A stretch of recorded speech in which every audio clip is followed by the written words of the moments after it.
রাঙামতিকে বিধবা করার জন্য রাঙামতির গায়ে হাত দিল বৃন্দা। আর রাঙামতি এই সব কিছু সহ্য করতে না পেরে বৃন্দার গলা চেপে ধরে তাকে উচিত শিক্ষা দিল। এমনটাই দেখতে পারবেন আজকের পর্বে। বিস্তারিত জানতে চ্যানেলটিকে সাবস্ক্রাইব করে না টেনে দেখতে থাকুন। গল্পের শুরুতে দেখা যাবে হসপিটালের রাঙামতি তার শাশুড়ির কাছে এসে কান্নায় ভেঙে পড়ে। মা দেখ, আমি রাঙামতি বলছি, উড়ানবাবুর কিচ্ছু হয়নি, তুই একবার শুধুমাত্র চোখ খোল, আমি নিজে উড়ানবাবুকে তোর সামনে নিয়ে আসবো। কিন্তু তুই এভাবে পড়ে থাকলে সকলে আমাকে দোষারোপ করে। মা, আমি যখনই কোনো কিছু অনুমান করি তা কিন্তু সত্যিই হয়। আমার মন বলছে উড়ানবাবু বেঁচে আছে, ঠিকই কোথাও না কোথাও আছে। আর ওইখান থেকে উড়ানবাবু পালিয়ে গিয়ে বিস্ফোরণ যেখানে হয়েছে উড়ানবাবু সেখানে ছিল না, আমার মন বলছে। এ বলেই তখন তার শাশুড়িকে নানাভাবে ডাকার চেষ্টা করে। এদিকে একলব্যর মা রাঙার কথা শুনে একটু করে চোখটা নাড়াতে শুরু করে। আর রাঙামতি এটা দেখে আরো খুশি হয়ে যায় এবং তখন চোখ খুল, তোর কিচ্ছু হবে না, আমি তো আছি, সবকিছু আবার আগের মতো ঠিক করে দেব। এদিকে রাঙাকে সামলানোর চেষ্টা করে পিসিমণি পাঞ্চালি, কিন্তু রাঙামতিকে কোনোভাবেই সামলে রাখতে পারছে না। রাঙামতি সকলের সামনে চিৎকার করে ওঠে তার মাকে বাঁচানোর জন্য, একলব্যর মাকে বাঁচানোর জন্য। তুই উঠ, আমি তোকে কথা দিচ্ছি, যে এই কাজটা করেছে তাকে আমি তোর সামনে হাজির করব। যে আমার উড়ানবাবুর ক্ষতি করার চেষ্টা করেছে তাকে আমি ছাড়বো না, তুই একবার শুধু উঠ, তোর জন্য আমার মনটা কেমন জানি করছে। এ বলে তখন রাঙামতি আবারও কান্নায় ভেঙে পড়ে। হঠাৎ করে যখনই দেখতে পায় সে একটু চোখ খোলার চেষ্টা করছে, আর তখনই রাঙামতি এটা দেখে ভীষণই খুশি হয়ে যায় এবং চিৎকার করে ওঠে, দেখ দিদিভাই, দেখ পিসিমণি, মার চোখ নাড়া দিচ্ছে, মায়ের কিচ্ছু হয়নি, মা উঠ, তুই উঠ, আমি তোর পাশে আছি, তোর উড়ানবাবুকে আমি তোর কাছে ফিরিয়ে নিয়ে আসবো। এই বলে চিৎকার করতে থাকে। এদিকে পাঞ্চালি আর তখনই পিসিমণি তার মায়ের কাছে ডাকাডাকি করতে থাকে, কিন্তু কোনোভাবেই চোখ খুলছে না। এদিকে ডক্টরও সেখানে চলে আসে। ডক্টর এসে বলে, আপনারা কি শুরু করেছেন? এই নার্স, ওদেরকে কেন তোমরা আটকাচ্ছ না? আমি তো কিছুই বুঝতে পারছি না। পেশেন্টের অবস্থা এমনিতে ক্রিটিক্যাল, তার মধ্যে এইভাবে চেঁচামেচি করলে আরও ক্রিটিক্যাল হয়ে যাবে। এদিকে রাঙামতিকে আটকানোর চেষ্টা করে পাঞ্চালি এবং পিসিমণি। রাঙা আয়, আর এসব করিস না, মা আরও অসুস্থ হয়ে যাবে। অন্যদিকে ঘরের মধ্যে তখনই বৃন্দা সার্থকীকে বলে, তুমি আমার সঙ্গে কাজ করো, তোমার কোনো চিন্তাই করতে হবে না, বাকি টাকা না আমি নিজে জোগাড় করে দেবো। সার্থকী তখন বলে, টাকা? তোমার থেকে এত টাকা আসবে কোথা থেকে? দাদাভাই তো কোনো চাকরি বাকরি বা কোনো সেভিংসও নেই, তোমার কাছ থেকে এত টাকা কোথা থেকে আসলো? বৃন্দা তখন বলে, সেটা তোমার না জানলেও চলবে, আমার এক দূর সম্পর্কীয় বন্ধু রয়েছে, তার কাছে আমি যত টাকা চাইবো সেই সমস্ত টাকাগুলোই দিয়ে দিবে, কিন্তু টাকা দেওয়ার জন্যও তো একটা কিছু না কিছু দরকার, তার মধ্যে বাড়ি, স্বর্ণগয়না, এগুলো তো কিছু একটা বন্ধক দিতে হবে। এই বলে তখন বৃন্দা মনে করতে থাকে তার পুরনো প্রেমিকের কথা, অর্থাৎ বৃন্দা একজনকে পছন্দ করে আর সে প্রচুর রকমের বড়লোক, তার কাছ থেকে যখন খুশি যা খুশি চাইতে পারে বৃন্দা তখন বলে, আমি তো চাই তুমি আমাকে বিয়ে করো, আমাকে রানীর মতো করে রাখবে। আর এই কথাগুলো বৃন্দা বারবার মনে করতে থাকে, তার কাছ থেকে টাকা নিয়ে আসবে, এই বাড়িটা দখল নিয়ে ফেলবে। ঠিক সেই মুহূর্তেই সেখানে চলে আসে সব্য এসে তখন সার্থকীকে খোঁজাখুঁজি করতে থাকে। সার্থকী, দেখ, আমি 2 লাখ টাকা জোগাড় করে ফেলেছি, আর 1 লাখ টাকা আমি জোগাড় করব। অন্যদিকে অঙ্কুরও চেষ্টা করছে, কিছু একটা করবে, সেও কিছু জোগাড় করবে।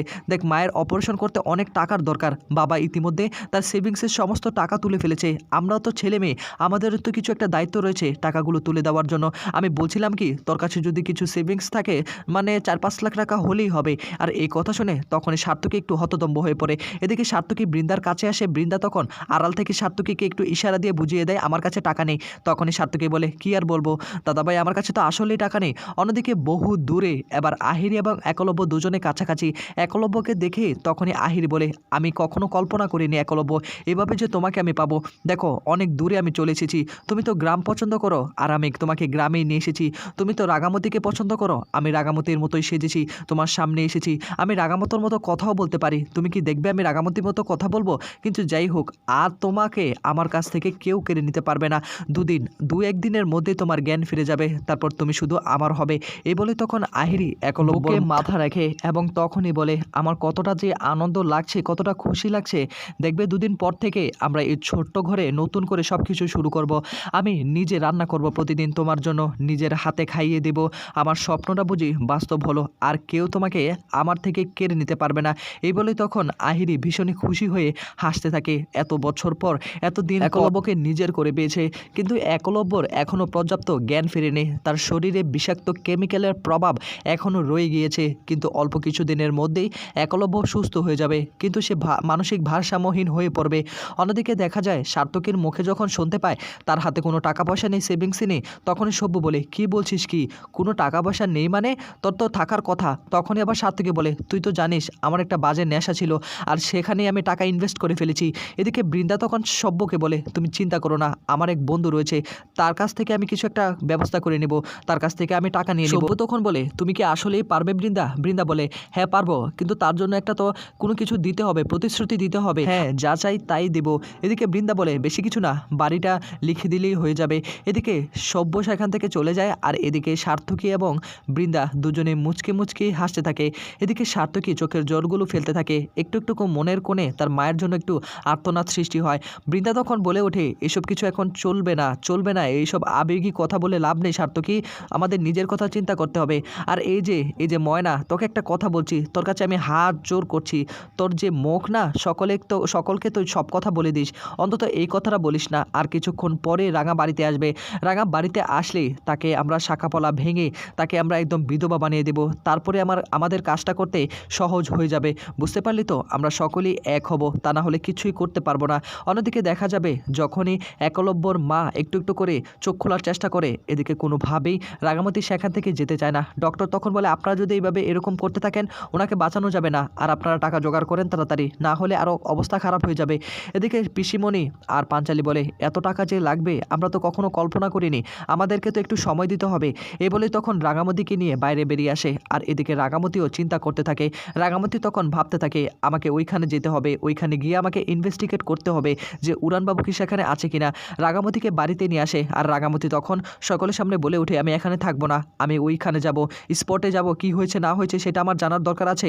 পাঞ্চালি তখন বলে সেখানে গিয়ে কি হবে, পুলিশ চারোদিকে ঘিরে ফেলেছে, সেখানে অনেক সাংবাদিক রয়েছে, সেখানে গেলে আরও বিপদ বাড়বে।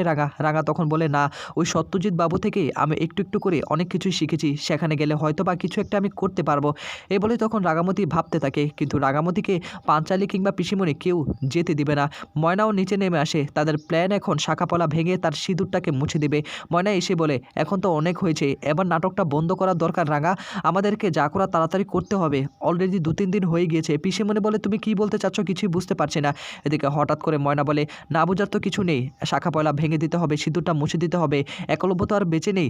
তখনই রাঙামতি বলে একদম না, চুপ কর। তখনই সেখানে আবার সার্থকী চলে আসে। সার্থকী এসে বলে ময়না যা বলছে একদম ঠিক কথাই বলছে, আর কত আশেপাশের চারদিকে তন্ন তন্ন করে খোঁজা হয়েছে, একলব্যর কোনো হদিশ মিলছে না। তার মধ্যে আমাদের পাশের বাড়ির একজন মারা গিয়েছে, তাদের ভৈতব্য পালন করা হয়ে গিয়েছে, শ্রাদ্ধ করা হচ্ছে, আমাদের বাড়িতে কিচ্ছু করা হচ্ছে না, নানা লোকে নানা কথা বলছে, এই কথাগুলো আমরা শুনতে পারবো না, এই কথাগুলো শুনতে পারবো না। এক্ষুনি ময়না যাও, ওকে ধরে শাখাপলা ভেঙে দাও, সিঁদুরগুলো মুছে দাও।